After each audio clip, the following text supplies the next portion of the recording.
All right, well, welcome. This is the second of a three-part series about AI in math and science. This one is Teacher Toolkit, Harnessing Gen AI for Engaging Math and Science Lessons. The first session, we focused on how teachers could use AI for lesson planning in math and science curriculum, and this one was focused more for grades 9 through 12 so that we could talk about potential ways that students might use AI, and we wanted to make sure we included grades that had students who are 13 years or older. I do secondary curriculum, so it's perfect. Awesome.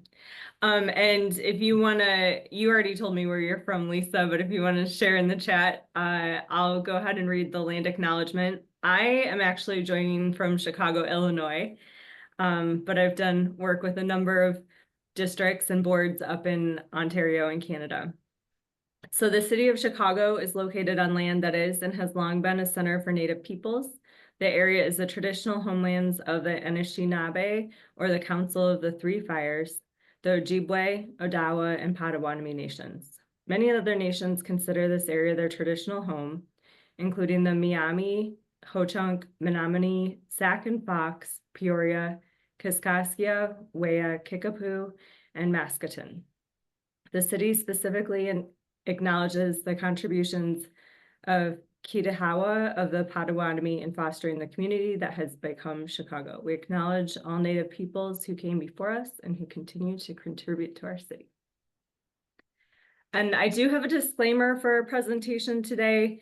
I'm going to share in general about different AI tools, but everybody should check with their boards about approved tools. We want to make sure that we keep students and teachers and all staff members safe.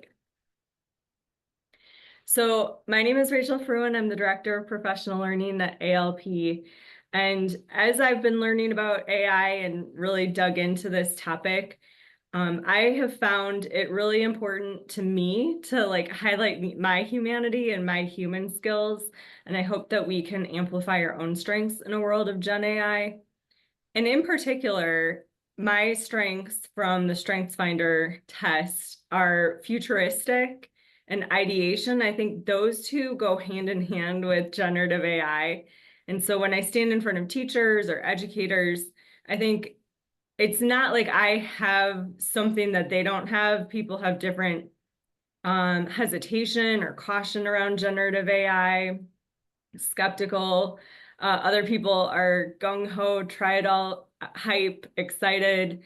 And I think futuristic just is my nature to go learn the new tools. So I bring that, and I also invite everybody to bring their own strengths, whether that be a more cautious approach or a more excited approach. So in this session, we want to explore ways that students can use Gen AI in math and science and understand how to create the conditions for critical thinking with generative AI. I'm curious, well, we can just chat. We don't have to use the chat unless you want to type. How have you used AI? It doesn't have to be in terms of math and science, but just in general. In general, I just really, because of this tech services and we have to do policies and procedures and we have to roll it out for the kids and what's appropriate, what's not appropriate. This is perfect, like toolkits to help the kids to use it appropriately and not plagiarize, etc. So I just basically in the last 3 weeks have been starting to use Gemini, because that's what we have. We're a Google board, so we were using Gemini and Chat GPT, and I've been using it. I've been using Gemini to help me. I was doing a newsletter today, so I was using it, like, help me summarize this. And yeah, it's good. Yeah, it's amazing what it can do. It is, yeah. I'm excited for this conversation because, with math and science, there already are tools that are accurate and precise, and that has been a challenge for generative AI. People see more applications for like the writing applications, like I'm writing a newsletter, editing, things like that. And so I think there are some creative ways that we can use Gen AI in math and science, but it's, I would say non-traditional. So I would like to be thinking about AI literacy and how we're growing our own AI literacy. This framework came from professors at Barnard College, and really for my session today, I'm focusing on the use and apply. There, I think there is a lot of value in understanding the fundamentals of AI. What is a large language model? What does it mean when we say hallucinations? What is a GPT? These kind of vocabulary words that we hear a lot in association with AI. And I'm going to skip that today and hop up to some use and apply, and really thinking about within an hour-long session, we aren't going to get to that analyze and evaluate piece. And the create piece is what I'm hoping for. This is like the futurist in me that's thinking like, what can we do with AI that was not possible before? And that, I think, we're in the very beginning of exploration. So just wanted to set our minds on like, where are we in this like AI literacy for tonight? So just a brief overview, generative AI is artificial intelligence that generates new content, including audio, code, images, text, simulations, and videos. So like I said before, when we think about math and science, calculators can actually calculate precisely. So I would not, I would advocate for us using the appropriate tool for the appropriate task. If we're going to do a calculation, go for the calculator because it's fast, it's always right. And we're not trying to have a conversation with it. We don't have to prompt it specifically, things like that. Welcome, Caitlin. So glad you're here. And I'm just going over some foundations real quick before we get into the math and science. The other thing I always like to talk about when I'm presenting about generative AI is that there are inherent risks with using these tools, and particularly in this session when we're focused on potential student use. It is important to highlight that all of these are areas that have legitimate concerns and should give us caution when we're using this technology. Hopefully in the context of a math or science class, we're using it academically, but that doesn't mean that a tool couldn't give students misinformation or go off track and say things that we would deem inappropriate, things like that. So it's important to be aware ourselves that there are inherent dangers and that we support students with those risks as well. So I think part of the exciting thing about generative AI is looking around the world and seeing how people are actually using it in the fields of math and science. So both of these are super cool examples. Airbus is doing something really awesome with their airplanes. So they have this innovation department that is using generative AI and 3D printing to innovate newer, more efficient, more cost-effective airplanes. So their scale right now in 2024 is pretty small. So they were just focused on designing a partition between the back row and then the galley where the flight attendants prepare the food and things like that. And so they used generative AI to design this partition, mimicking the structure of mammals and animal bones, how animal bones fit together to hold mammals up. And so they use generative AI to generate all the possibilities for these interlocking pieces. And then they found the one that used the least amount of material and that was the strongest, that could hold the seats to it, that wouldn't fall over, that would do its job. And then they 3D printed it. So I think it's just like such a fascinating use of technology that didn't used to exist. And they're taking that as like the first piece of the plane that they were designing. And now they're looking at other pieces of the plane that they can mimic that model of using generative AI to generate all the possibilities and then quickly assess which one's the best and then printing it. The other example is drug discovery. So the AlphaFold version 3 can model the complex interactions between proteins, DNA, RNA. And what's been taking scientists months and years, it can just do super quickly to conduct this lab work to generate new formulas for drugs and things like that. So it's, I feel like we're on the cutting edge of science and math, and hopefully going forward, our students can be participants in using this technology. Caitlin, I would love to hear from you. What role do you have? Hi, so I am a digital learning specialist at a intermediate school in Houston, Texas. Oh, well. I just moved back to this role after spending 3 years at the district level doing professional learning.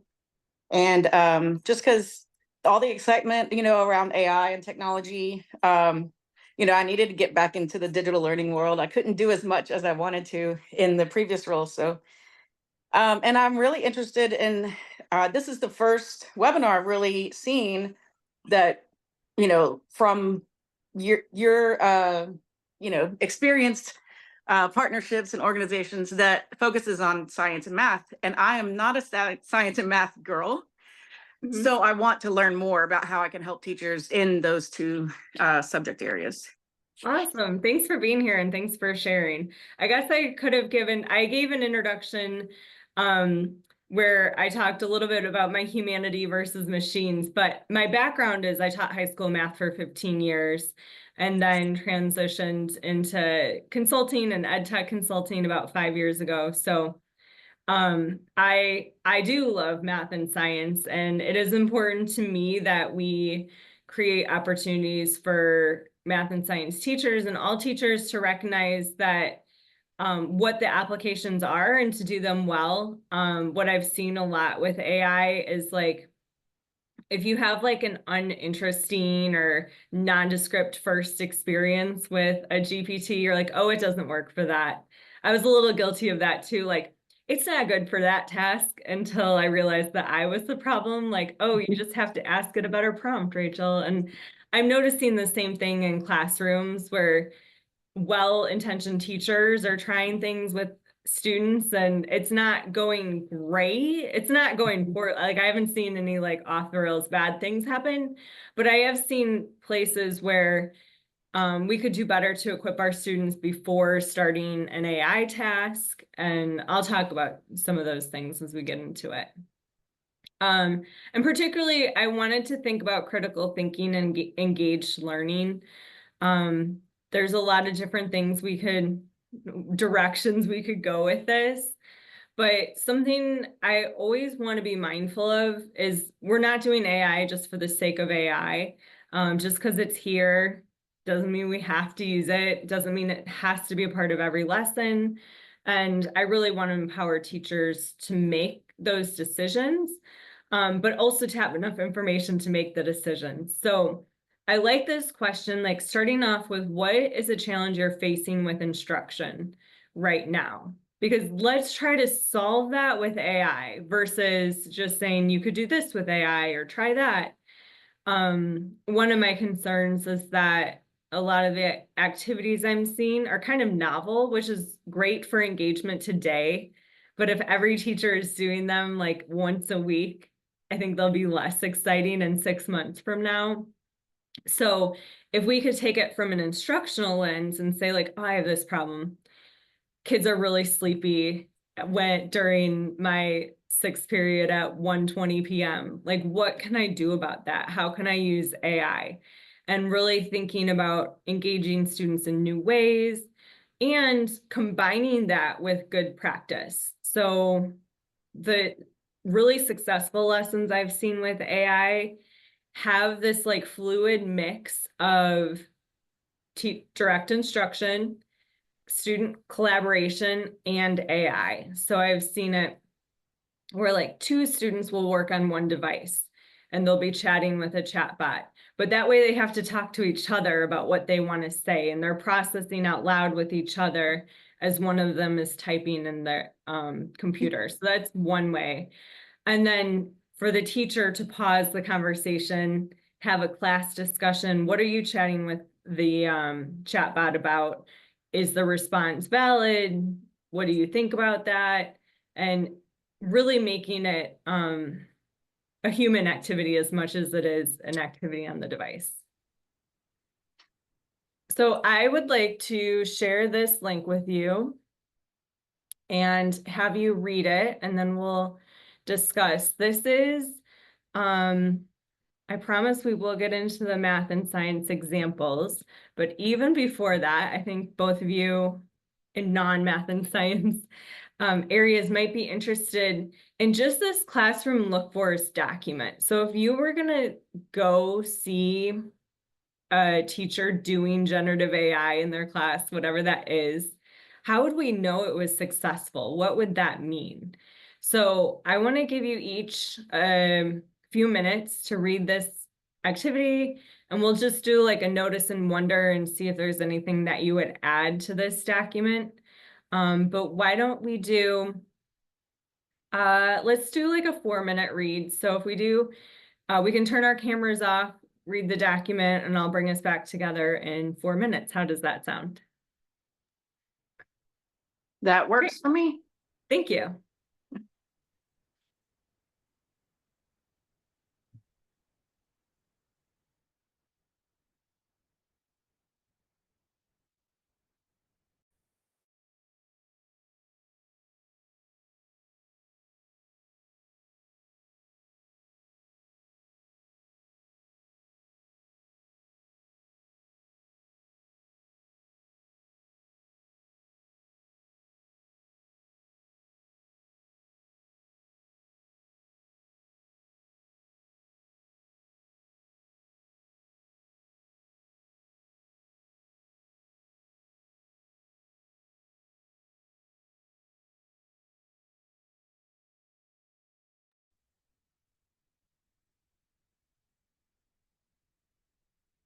Hi, Nikki. Welcome. We're doing a quick read of a generative AI look fors document. I'll drop it in the chat.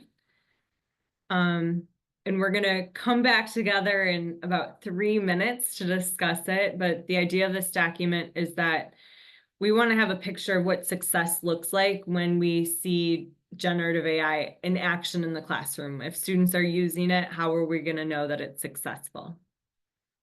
Super. Thank you for that. I apologize for being late. No worries. Welcome. We're glad you're here.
All right, we can come back together. I would love a discussion in the chat, or you can unmute yourselves. What do you think about this document? Is there anything that stood out to you that you noticed or wondered, or anything that you've observed in your roles or experience that we should add? So just the one thing I was wondering is how much like AI literacy have they been, worked through already? And, have they have lessons on that? I mean, I can see obviously that it says, the teacher, tells them about ineffective prompts, the possibility of hallucinations, bias, but they haven't really talked about what that means and what it could lead to and the repercussions of those things. And so, hopefully that happened before this lesson. But that was the one thing that I was wondering about. Yeah, I appreciate that. Thanks, Caitlin. Other thoughts? I thought it was great that the kids were included or the students were included in finding out the good and the bad. Like it slowed me down. I could have done it faster some way else. And they were able to, and just the critical thinking that I feel like some of the kids need a lot of practice with. I think that'd be great. Yeah. I think it's important as we're working with teachers and equipping students that we are, like you said, Caitlin, like helping students understand AI literacy, like understanding what they're doing when they're talking to a chatbot. I've heard students not know how to identify the chatbot. They're like, when I was talking to her, I mean the bot, and they get confused. So like having those conversations that you're talking to a machine, and this is what a hallucination is and why it hallucinates, how it's designed, all those things. I think the more information we can give brings clarity and brings opportunities for optimizing the AI. Yeah, like I think as you were saying that, I was thinking, yeah, it would probably be good for the teacher and all teachers to model like not humanizing the AI by not giving it like human pronouns, and like saying it instead of her or him,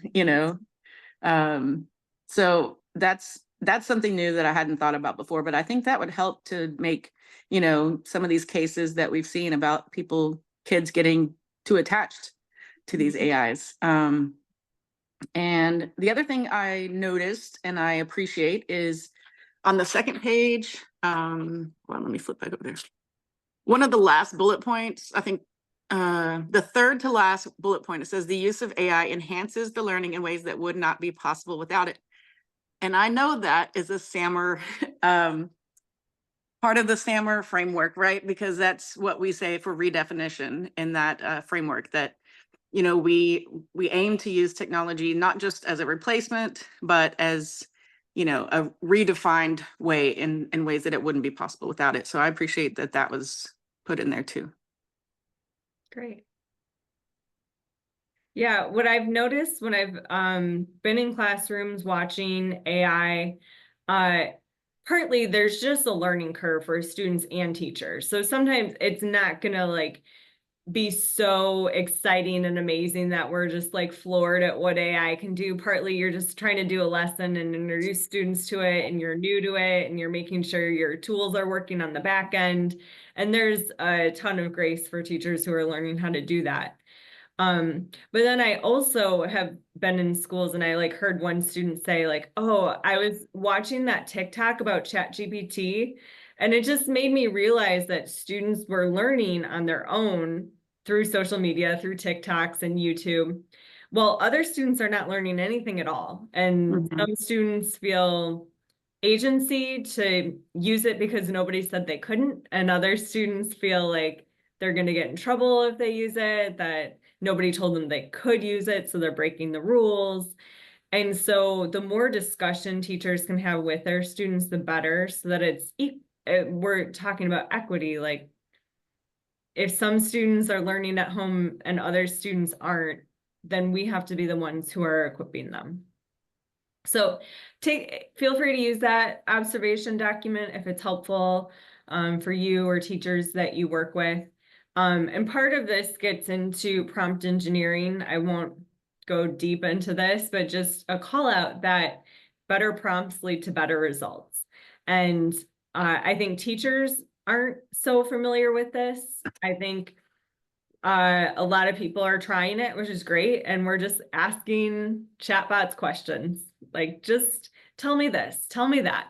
And you get like a good enough answer and you're satisfied. But if you could write a really awesome prompt with a lot of detail, then you could get something really great. And even on that, the more you iterate on a prompt, like you might not like your first response, but you iterate and you keep talking to the chatbot till it tells you what you want. So ton of frameworks out there. I like this one because it's 3 things. It's pretty simple. Give it a role, act as a tutor, act as a math teacher, give it a task, and ask it for a format. So if that's helpful to share with teachers and students, you're welcome to. So now I want to get into some examples, specific examples of things that we could do in math and science. And I mentioned before, but math and science are so accuracy focused. We don't want to use something that is less accurate just because we can. I would always advocate for using a calculator or using graphing software, things like that, because we have tools that do those things. So we're looking for opportunities for students to use AI that don't do those things. So we have to be a little bit creative in terms of math and science. So one example, and this is a really long prompt, but one example is to give students the prompt to act as their tutor. And I won't read the whole thing, but it goes through these directions. Only ask one question at a time, wait for a response, give students explanations, examples, and analogies to help them understand, guide them in an open-ended way, ask students to explain their thinking. So these are a lot of directions, but the great thing about these prompts is that students can just cut and paste them. This prompt doesn't have any specific content tied to it, but you can enter that in. So there's some brackets to say like whatever grade, what other subject, because this is an OECM presentation, I tailored it to Ontario, but you can change it to Texas or wherever. So I put this slide deck in the chat and I would love for you to practice this prompt. So what you can do is go to slide 16 and you can literally just cut and paste this and put it into an LLM and have a conversation with it. The way that I would give students directions, because that's the important part, we want to create the conditions for students to be successful. I've observed this in a few classes where students are given the prompt and they can cut and paste it. The LLM will, if the students don't say this is about, this is for algebra class, the LLM will prompt them and say, great, what do you want to learn? We aren't going to interact with it for 15 minutes right now, but I would give directions to students like, you're going to talk to this bot for 15 minutes. And I've seen this work pretty well in classes.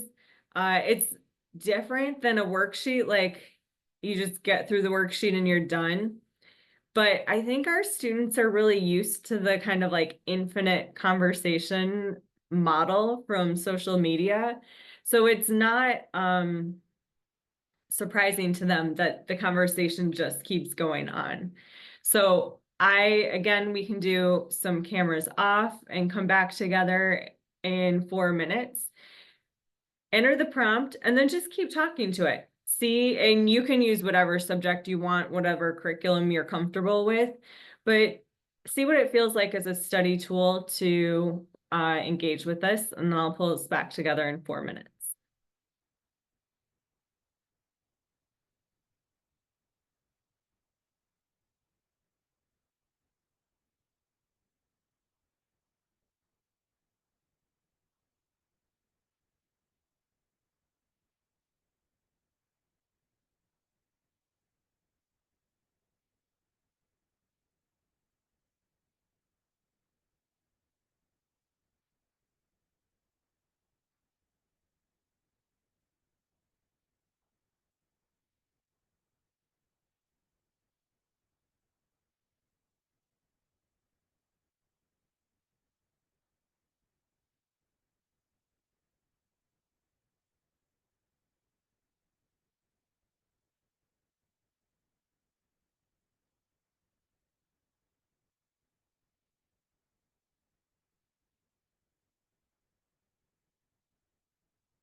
We can bring our discussion back together, cameras on or off, whatever you prefer.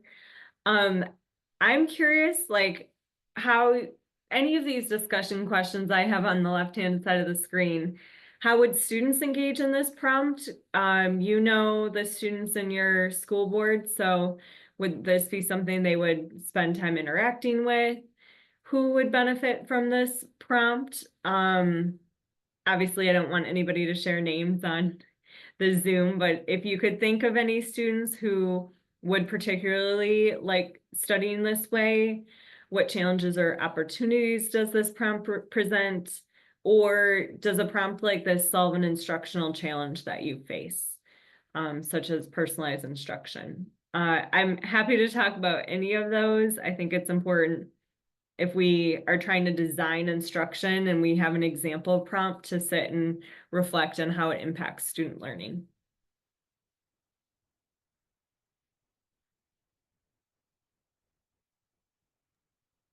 I definitely think it would help students, and it would be help students of all levels, right? Because they would work, they would be at their own level. I think it's an awesome prompt.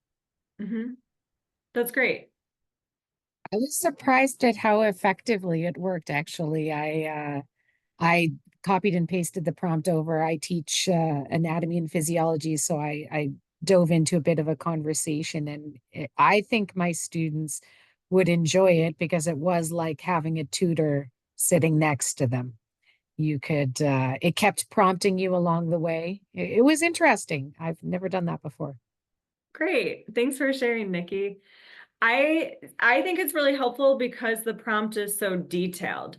So when students go to an LLM and say, like, help me with my anatomy homework, they might get some vague help, but this is giving very specific directions to the GPT about its role, whichever LLM you prefer. Like, do these things, don't do these things. And students don't have to come up with a prompt themselves to be able to do that. And I think it's something too that you could practice in class with students, have them do it together like we just did for a few minutes, but then it's a prompt they always have when they're at home studying or they're preparing for an exam. They can keep coming back to it. Any other reflections on this activity? All right, we'll do a couple more. So there's another tutor prompt. The OpenAI's ChatGPT has an education section, and I wanted to show this to you all and show you how it works. So if you're not familiar, this is what the screen for ChatGPT looks like. When you go to explore GPTs, it gives you a bunch of pre-written GPTs. So kind of acting the same way as that prompt example I just showed you. There's an education section and there's coding, there's a specific application from Khan Academy. But this one, the math one, might be more applicable in our math and science conversation tonight. And so it gives you some ways to start. So it does have a graph mode and a calculator mode. There's also a tutor problem solving mode. So when you just click on it, it starts talking to you. So you don't even have to come up with that first conversation. So this is where we break down concepts, solve problems step by step. What topic or problem can I help you with today? And I always like to interact with it as if I am a 15-year-old who doesn't write in full sentences. So I want to model good prompting, but also model what we know our students are going to do. So I say algebra, and then it gives me some examples of topics I could pick. So I'll pick factoring, and then it talks to you like, let's dive in, types of factoring, and it's giving you information. As you're watching this, like, what thoughts are coming up? Questions, concerns? Has all of this stuff been scrutinized by an expert and that's why it's been provided as an option here? Like, where does this stuff come from? So good question. The GPTs are written by anybody. And so no, that I wouldn't define this as like an expert generated tool. I don't know what gets something into the education bucket. I know that OpenAI is trying to have, or they do have like an education package that you could buy for your schools, which I think would be much more trustworthy, although probably costly. Um, so this, I wouldn't, I guess, what's the word I'm trying to say? I did have a disclaimer slide at the beginning of this presentation about you should vet the tools that I'm showing you. I want you to know what's available, but also I'm not saying that this source is necessarily safe or safe for kids, that kind of thing. Other questions? Seems a bit overwhelming. If I was 15, I think I might find this a bit overwhelming. Right. So I think depending on if you're just coming in here, like nobody's like, oh, let me go to the computer for some tutoring. Um, it seems more like a student might have a math problem and then it could, maybe the computer could help them solve it, versus just starting from scratch and like, this is what I'm studying, help me learn it. Okay. Well, I did want you to know that these pre-made chats are out there. What's nice about the previous example we did is you could use that prompt in any LLM. So if you were using an education-based tool like School AI or Magic School, that's something that you could put into those as well. Okay, the last one I want to show you is ChatGPT analysis. And I think this would be good for teachers or students, depending. And this could be what I'm going to model, could be a lesson that teachers model for students or let students do on their own. So at the beginning when ChatGPT was released and all the LLMs were released, they were not good at doing calculations, at doing math. And they've gotten a lot better. Perplexity is really good. Perplexity is good at coding. And now ChatGPT is building in these different tools like analyze data. So I can just click on the button and it gives me some sample prompts like help me make a scatter plot or help me create a bar chart. One of the things that I always struggled with as a teacher was just having data to analyze, having data to make graphs of for students. And so I think this is a really unique way just a quick way that we can get some data. So we might want to start with a data set. So help me make a data set. What was the prompt I put in the chat here? Help me make a data set comparing the nutritional value of 20 vegetables. So I'm going to cut and paste this as our prompt here.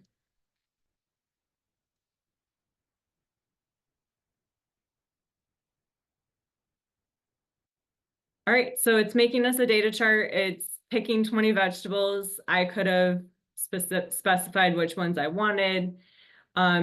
I asked for nutritional values, so it's giving us calories, protein, carbs, fiber, vitamins, calcium, iron. And it tells us the source. So there we go. Now we have a data set, and we can ask it to analyze it. So we might want to compare, make a graph comparing, what do we want to compare? Like calories and protein.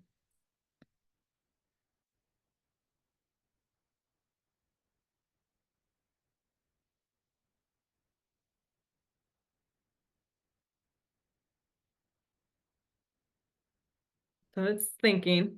Sometimes it's a little slow, but it's analyzing.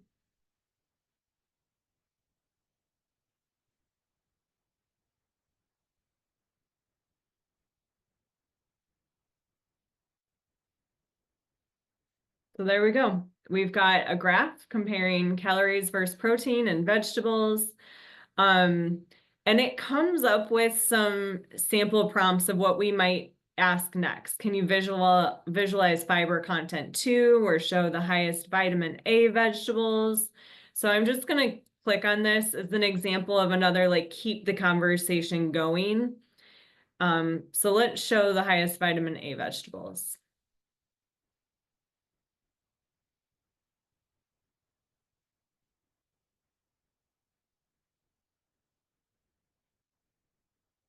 So it makes this like smaller table. So we can pull that. It asks if we want to do a couple of these other things, compare the highest vitamin C vegetables or find fiber-rich vegetables. I can also say things like make a box plot about we'll do vitamin C.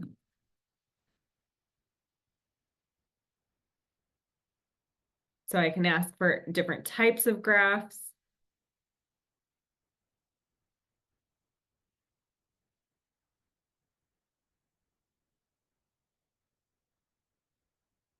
So here's the box plot, and we can keep going with this. I think you get the idea. Sometimes it asks you, like, do you want me to do some more data analysis? Do you want me to add more vegetables to the table? So I wanted you to think about, like, how could we apply this in a math or science classroom? Is there an application for students having this analysis type conversation with a chatbot? What do you think?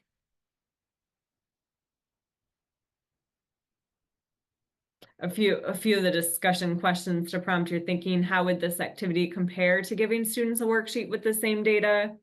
How would it enhance student learning or inhibit student learning? I feel like it is a quick and easy way for you to get the data set. I think that's awesome. It took you, what, nanoseconds to get that Yeah. for them. And I don't know, I would be more inclined to have them do it on paper and then use the bot, right? I wouldn't have them just jump right into the bot. I feel like they wouldn't learn the same as they would by drawing the graph and putting everything on it, right? I feel like that would be a better learning for students. Yeah, I agree. And I think that's why I asked the questions, so that we could be really intentional about what do I want on paper? What order do I want to go in? What's my learning objective? Do students already know how to make the graph? So now we're ready to the analysis and we don't have to take that time anymore. Other thoughts or reflections?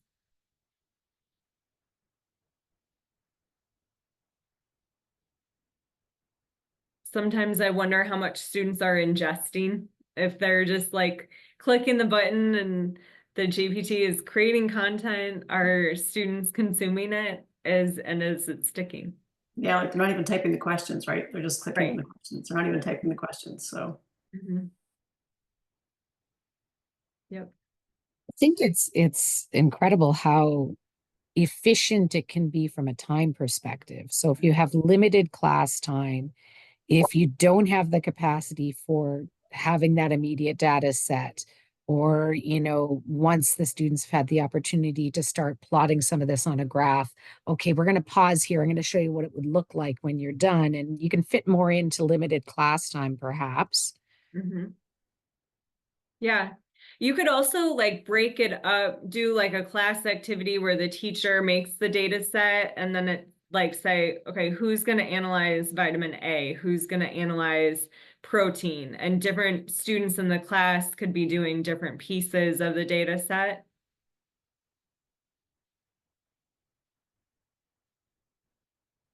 I think, yeah, time is a huge opportunity for us as educators to be able to find the opportunities to use AI to save time while still meeting those curricular standards. Yeah, I mean, I like this for the time saving, because how long would it take you to like come up with all these different data sets on your own, but also it allows you to easily like change it out, with different data or different numbers or, whatever. And you can ask for different things rather than just one thing, with one set of data and just, boom, have all your 20 right there and you can just keep changing it out. Mm-hmm. Yeah, I was practicing with this earlier today and I did give me 20 data points for 4-year-olds that compare height versus weight. So it did, and I was clicking the buttons, I was doing the analysis, then it asked me, do you want to compare boys and girls height and weight? And that hadn't been a part of the original data set. So it was already starting to add more intricacy to that. Well, those are a few examples. I want to wrap up and see if there's anything in particular from our conversation and exploration that stood out to you or that you learned tonight.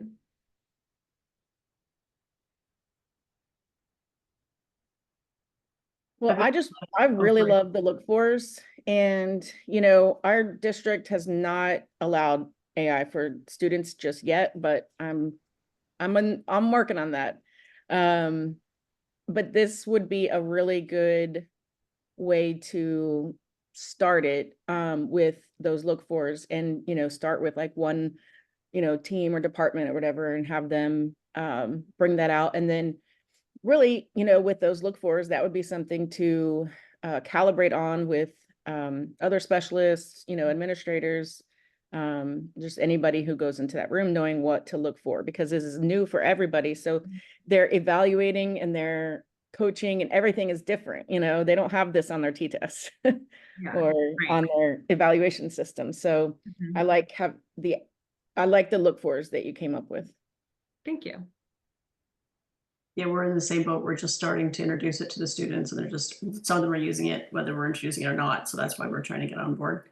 And a lot of it is we're realizing it's not a tech issue, it's a curriculum issue, right? We have to teach the teachers how to teach. Like it's much bigger than what it sounds like it is. It's huge, but it's even bigger than that, I think, because then you have to get the teachers and how are they going to use AI effectively and help the students along. Yeah, it's definitely going to change teaching for sure.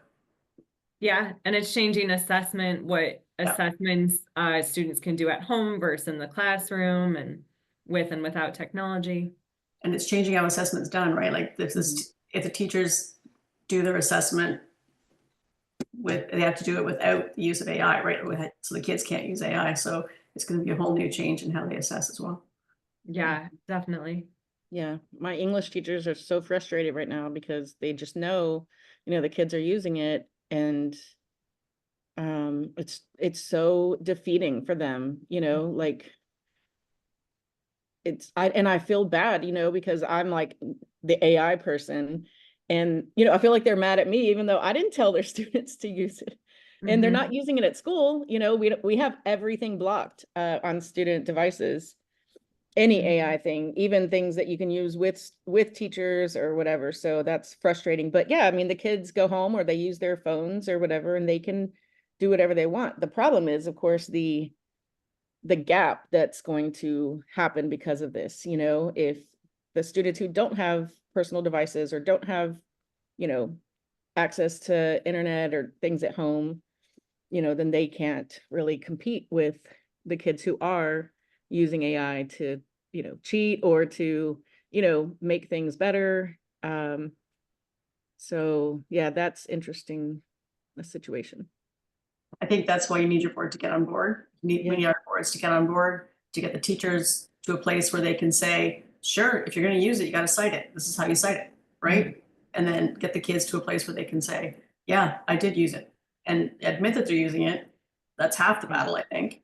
And then, of course, have to teach them how to check and see if it's plagiarized. And I want to set it up with our board that encourage the kids before they hand it in. Check and make sure you didn't plagiarize, because sometimes you think you're rewording it, but you're not really, because it sounds better the other way. So you go back to what it originally said. So it's plagiarism.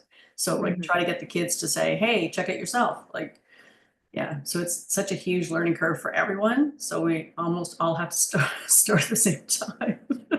Yeah. Absolutely. How do you, this is something that's on my mind a lot, because, teachers are so, uh, stressed for time and everything right now. They're just stretched, and they have to get, all of this curriculum in and all these standards, and they have a very strict, pacing guide, and they have to follow. And then, they like using AI for themselves, but the idea of having to teach it to their students does not sound appealing to them. Yeah. Because they just see it as a tool to cheat.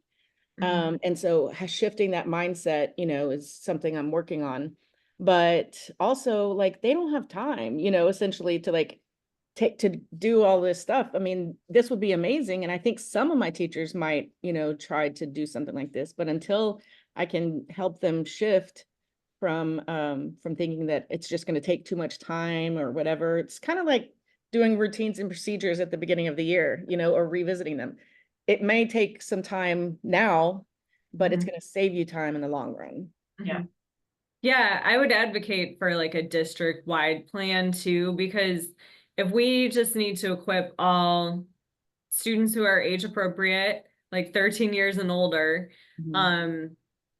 there really is only like a one-time, like, you need to get this AI literacy. It shouldn't have to be taught year after year, because students will have it and be using it in different subjects and things like that. But yeah, I feel very protective of teachers' bandwidth, and even though I see the value in them incorporating some of these tools and lessons, I want it to see it done safely for students and teachers. So I don't want teachers to end up in lawsuits or districts to end up in lawsuits. So as fast as it's moving, there still has to be some pacing so that everybody can adopt it well and safely. And policies and procedures, that's what we're working on right now, is trying to get the policies and the procedures, what we're gonna do, how we're gonna do it, and provide like information to everybody. That's what we're working on right now. And it's Yeah. a lot, like it's a big process. It's huge. And to have, I think Caitlin was talking about some of those policy statements and transparency and citation statements before too, like for the district to have that in place so that teachers can then move from that place of, these are the rules, these are my limitations, these are students' limitations. It's helpful. Well, I did want to call out the rest of the OECM sessions. I will be facilitating the third math and science session on December 5th. I would love to see you all again. But I'm also available to keep the conversation going. My email address is rachel@alplearn.com. So if you think of anything or have any more questions following the session, I'd be happy for you to reach out. I appreciate you coming tonight and taking some time on a Thursday evening to join some strangers and talk about AI. I think it's good for all of our teachers and students that we're working with. So thank you so much. Thank you. So nice to meet y'all. You too. Have a good night. Thanks a lot.